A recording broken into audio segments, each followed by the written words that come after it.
지금 이 시각 여러분들이 주목하는 뉴스 만나보겠습니다. 마약 투약 혐의를 받는 배우 유아인 씨의 모발에서 코카인과 케타민이 추가로 검출됐습니다. 앞서 검출 사실이 알려진 대마와 프로포폴까지 총 4종류의 마약을 투약한 정황이 드러난 겁니다. 경찰은 현재 유 씨에게 프로포폴을 처방한 병원 관계자들을 참고인 조사 중인데요. 앞으로 경찰 수사에도 속도가 붙을 것으로 보이는 가운데 경찰은 조만간 유 씨를 소환 조사할 예정입니다. 이 소식 한웅희 기자입니다.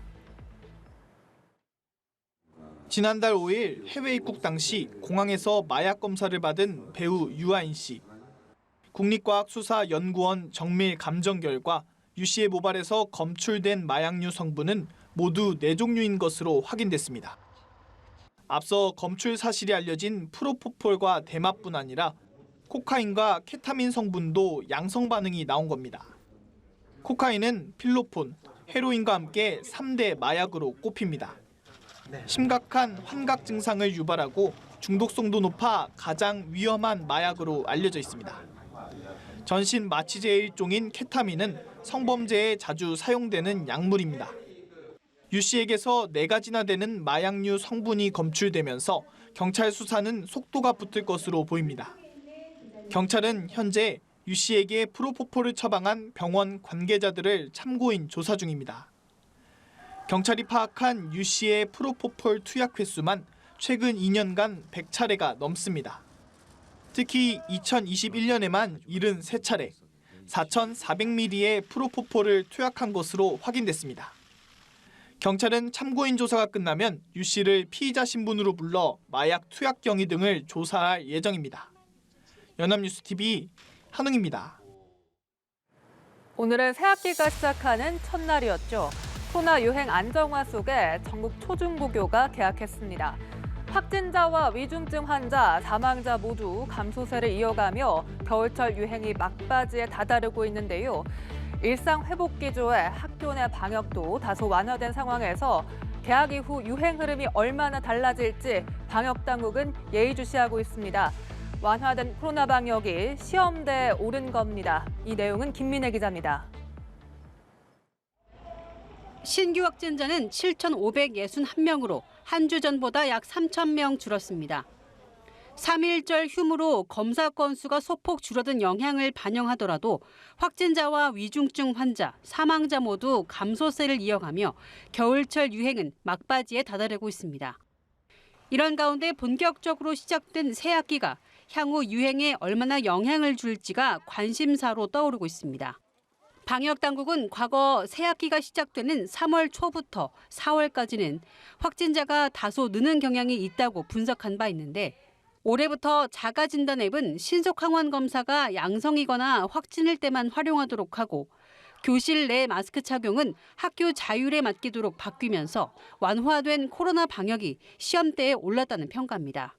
특히 5세에서 17세 사이는 다른 연령대보다 코로나에 2회 이상 감염된 것으로 추정되는 재감염률이 높은데 여기에도 우려스러운 지점은 있습니다. BN1은 동절기 2가 백신이 그나마 예방 효과가 있는데 자연 감염 온리로만 방어 효과를 기대해야 되는 것이고. 전문가들은 집단 생활을 통해 코로나 외 호흡기 바이러스도 쉽게 전파될 수 있는 환경이 조성된 만큼 생활 방역에 더욱 신경 써야 한다고 강조합니다. 연합뉴스TV 김민혜입니다. 정부가 국가전략산업 육성을 위해 행정 절차 촉진과 추가 규제 개선에 나섰습니다. 각국의 규제와 자국 중심 지원 정책으로 큰 도전을 받고 있는 반도체와 2차 전지, 전기차 등의 산업을 육성하고 수출, 투자 촉진을 위한 방안을 추가로 내놓은 건데요. 경제법이 규정한 108개 형벌 규정을 행정제재로 완화하는 방안도 개선 과제로 선정했습니다. 자세한 내용은 김동욱 기자가 전합니다. 정부가 국가 전략 산업 육성을 위해 행정 절차 촉진과 추가 규제 개선에 나섰습니다. 우선 전기차도 기계식 주차를 허용하고 충전이 가능한 기계식 주차장에 안전 기준을 마련하는 방안이 추진됩니다.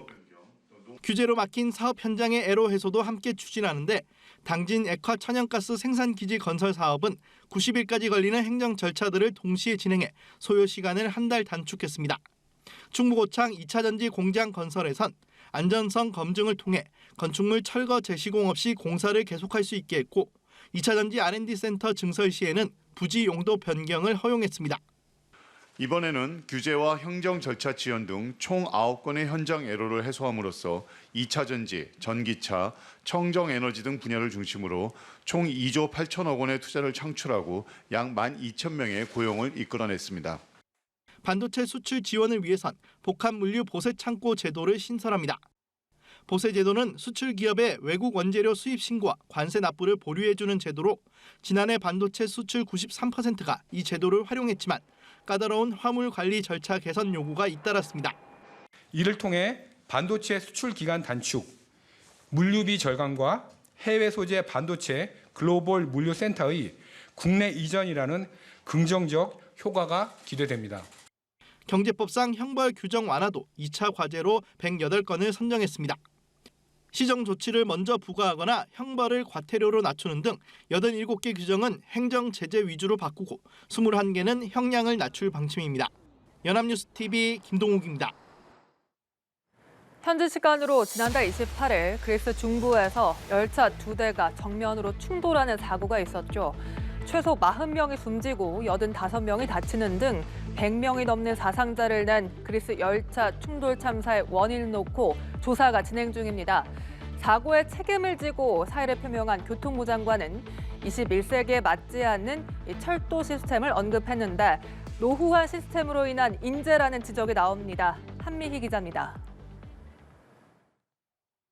이번 사고는 두 열차가 같은 선로를 전속력으로 달려오다 충돌한 탓에 피해가 컸습니다. 경찰은 여객열차의 선로 변경을 잘못 지시해 사고가 난 것으로 보고 라리사역 역장을 체포했습니다.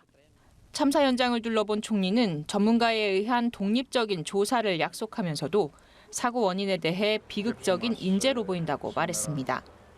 하지만 사고의 책임을 지고 사의를 표명한 교통부 장관은 21세기에 맞지 않는 상태에 있던 철도 시스템을 언급했습니다. 노후한 철도 시스템이 사고의 배경에 있다는 발언으로 풀이됩니다. 현지 언론과 전문가들도 현대적인 철도 시스템에서는 보기 드문 사고라며 그리스 철도의 노후한 시스템을 원인으로 지목하고 있습니다. 한 철도 전문가는 양방향 신호기가 모두 작동하지 않아 기관사들이 역장의 명령에 따라야 했고 그 때문에 사고가 발생했다고 지적했습니다. 철도노조 역시 열차 관제가 여전히 수동으로 운영되는 노후한 시스템을 사고 원인으로 지목하면서 이 노선이 외국 기업에 넘어간 뒤 현대화 작업이 지연되고 있다고 주장했습니다. 사고가 난 열차를 운영하는 헬레닉 트레인은 2017년 이탈리아 국영 철도회사가 인수해 트렌 이탈리아가 운영하고 있습니다. 철도노조는 직원 채용과 교육, 현대적인 안전기술 도입을 요구해왔지만 항상 무시됐다며 하루 파업을 선언했고 철도회사 앞에서는 이번 사고에 항의하는 시위가 벌어졌습니다. 연합뉴스 한미입니다. 러시아 모스크바 외곽에 이어 이번에는 러시아가 점령 중인 크림반도가 드론의 공격을 받았습니다. 크림반도는 러시아와 우크라이나 모두에게 정치적 의미가 있는 지역인데요. 러시아에선 푸틴의 자존심이라는 별칭으로 불리는 이 크림반도를 우크라이나는 이번 전쟁을 통해 되찾겠다고 공개적으로 밝혀왔습니다. 러시아는 우크라이나 소행이라고 주장하며 접경 지역에 총공세를 퍼부었습니다. 정호윤 기자입니다. 러시아는 우크라이나군이 크림반도에 대규모 드론 공격을 가했다고 밝혔습니다. 6대의 드론은 방공망에 격추됐고 4대는 전자전으로 무력화했다고 주장하며 피해는 없다고 덧붙였습니다. 2014년 러시아가 강제로 병합한 크림반도는 러시아와 우크라이나 모두에게 정치적 의미가 남다른 지역입니다. 특히 푸틴의 자존심이라는 별칭이 있을 정도로 러시아엔 더욱 특별한 크림반도를 우크라이나는 이번 전쟁을 통해 되찾겠다고 공개적으로 밝혀왔습니다. 실제로 지난해 8월 크림반도의 비행장에서 대규모 폭발이 일어났고 2달 뒤엔 러시아와 크림반도를 잇는 크림대교가 폭발하며 긴장감이 최고조에 달하기도 했습니다. 모스크바 인근에 드론 공격이 시도된 뒤 하루 만에 이처럼 공습이 이어지자 푸틴 러시아 대통령은 경계 강화를 지시했습니다. Уже говорил о том, что наши вооруженные силы получили бесценный боевой опыт. И его также мы обязаны в полной мере использовать для укрепления национальной безопасности нашей страны. 러시아는 우크라이나 동부 요충지 바흐무트에 총 공세를 퍼부었습니다. Місто горить. Ворог давить. Все буде Україна. 젤렌스키 우크라이나 대통령은 바흐무트 상황이 갈수록 어려워지고 있다며 전략적인 후퇴를 할 가능성을 시사했습니다. 연합뉴스 TV 정우윤입니다.